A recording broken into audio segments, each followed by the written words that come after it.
પહેલાનું નિવેદન છે કે ડિબેટમાં બેસો. તો કેમ હમણાં તમને ડિબેટ યાદ આવે છે? જેલમાં છે ત્યારે યાદ આવે છે?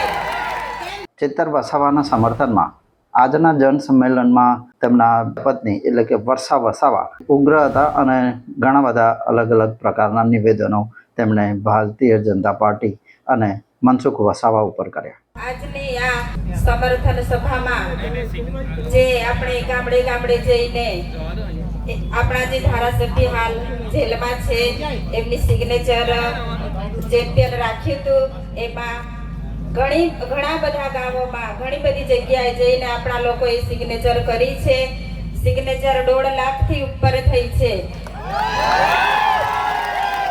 આપણે આજે કલેક્ટર શ્રીને આવેદનપત્ર આપવાનું છે અને આપણે એમની પાસેથી જવાબ પણ લેવાનો છે કે તમે અમને કેટલા દિવસમાં જવાબ આપશો, કે તમે રાજ્યપાલને, રાષ્ટ્રપતિને ક્યારે તમે પહોંચાડો છો અમારું આવેદનપત્ર? એનો જવાબ પણ આપણે આજે જ લેવાનો છે. આપણી લડત અહીંયા પૂરી નથી થતી. જ્યાં સુધી ન્યાય નથી મળતો ત્યાં સુધી આપણે આપણી લડત ચાલુ રાખવાની છે. આપણે હિંમત નથી હારવાની. તમારી બધાની આ તાકાત છે કે તમે ન્યાય અપાવી શકો છો. જનતાની અદાલતમાં કોઈનું નથી ચાલતું, જનતાનું ચાલે છે. તે આપણે બધાએ જોયું છે. એટલે તમારો બધાનો સાથ સહકાર કાયમ મળવો જોઈએ. જે ધારાસભ્ય સડકથી સદન સુધી લોકો માટે લડે છે, લોકો માટે અવાજ ઉઠાવે છે, ઘર પરિવારની ચિંતા કર્યા વગર હર હંમેશા લોકોની વચ્ચે રહે છે, એ આ ભાજપના નેતાઓને ગમતું નથી. એટલે વારે ઘડીએ જેલમાં મોકલે છે, પણ આપણે એનો બદલો લેવા માટે તમે બધા તૈયાર છો ને? એમણે એવું કહ્યું કે 2027માં આ જે ભાજપે જે ચેતર વસાવાને જેલમાં મૂક્યા છે એનો બદલો લેવામાં આવશે.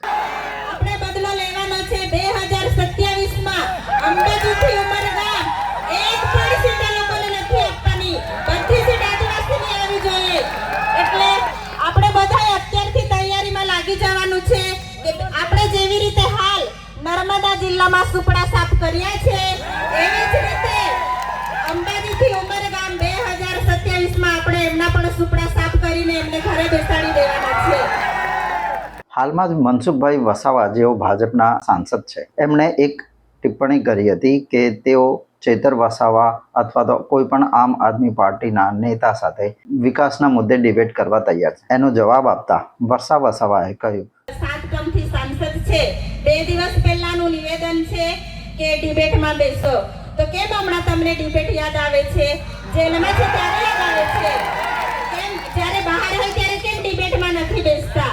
મનસુખ દાદા, તમારે ડિબેટમાં બેસવું હોય તો હું મારી જનતા સાથે તમારી સામે ડિબેટમાં બેસવા માટે તૈયાર છું.